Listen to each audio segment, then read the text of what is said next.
दोस्तों, स्वागत है आपका हमारे YouTube चैनल पर।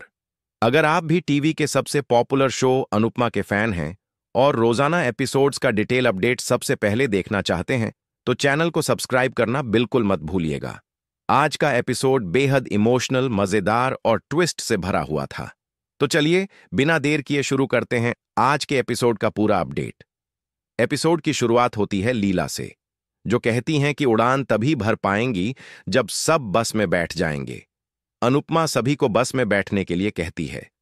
परी और जसप्रीत बस पर पोस्टर लगाकर माहौल को और भी मजेदार बना देती हैं।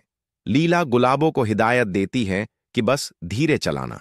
तभी राही और जसप्रीत के बीच सीट को लेकर नोकझोंक हो जाती है। जसप्रीत कहती है कि पिछली सीट पर बैठकर उसे चक्कर आ रहे थे, इसलिए वह आगे बैठी। राही मजबूरी में अनुपमा के पास बैठ जाती है और देविका व जसप्रीत शरारती मुस्कान देती हैं। इसके बाद बस रवाना होती है और सब भजन गाते हुए सफर का आनंद लेते हैं। इधर घर पर अंश, राजा, प्रेम और अनिल अपनी पत्नियों के मैसेज का इंतजार कर रहे होते हैं। पराग मजाक करता है कि सबके हाथ फोन से चिपके हुए हैं। बाबूजी भी मान लेते हैं कि वे लीला का मैसेज देखना चाहते हैं। सब तय करते हैं कि फोन को साइड में रखकर पार्टी करेंगे। लेकिन जैसे ही बाबूजी को मैसेज आता है, वे तुरंत फोन चेक कर लेते हैं और सभी ठहाके लगाने लगते हैं। यह हिस्सा एपिसोड में कॉमिक रिलीफ लेकर आता है। बस की यात्रा के दौरान गुलाबो अंताक्षरी का सुझाव देती है। अनुपमा इसमें ट्विस्ट लाती है और कहती है कि प्रार्थना अपने बैग से सामान निकालेगी और उसी पर गाना गाना होगा। प्रार्थना बैग से चॉकलेट, पेन, चाबी और गुड़िया निकालती है। हर कोई अलग अलग गाने गाता है। सबसे खास पल तब आता है जब अनुपमा गुड़िया पर गाना गाती है और राही की ओर देखती है। राही थोड़ी असहज हो जाती है, लेकिन माहौल बेहद मजेदार और खुशनुमा हो जाता है। इसी बीच बाबूजी, अंश और पराग मोटी बा से मिलने पहुंचते हैं। मोटी बा अकेलेपन से परेशान होकर टीवी की आवाज तेज कर देती है।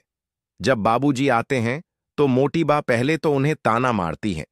पराग उन्हें समझाता है कि परिवार में सब गलतियां करते हैं और एक दूसरे को माफ करना ही परिवार की असली ताकत है। लेकिन मोटी बा अनुपमा और उसके घर वालों को स्वीकार करने से साफ इनकार कर देती हैं।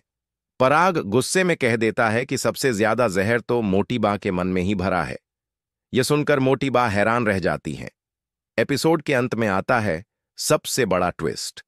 सभी सरिता के गांव पहुंचते हैं। वहां अनुपमा को बार बार समर की याद आती है। उसे महसूस होता है कि समर पास ही है। देविका कहती है कि शायद समर कुछ कहना चाहता है या उसका इस गांव से कोई कनेक्शन है, और फिर अचानक रात में समर सामने आ जाता है। अनुपमा उसे देखकर दंग रह जाती है। दोस्तों, आज का एपिसोड सचमुच ड्रामा, इमोशन और मजेदार पलों से भरपूर था। खासकर बस की मस्ती और मोटी बा का गुस्सा दर्शकों को बांधकर रखने वाला था।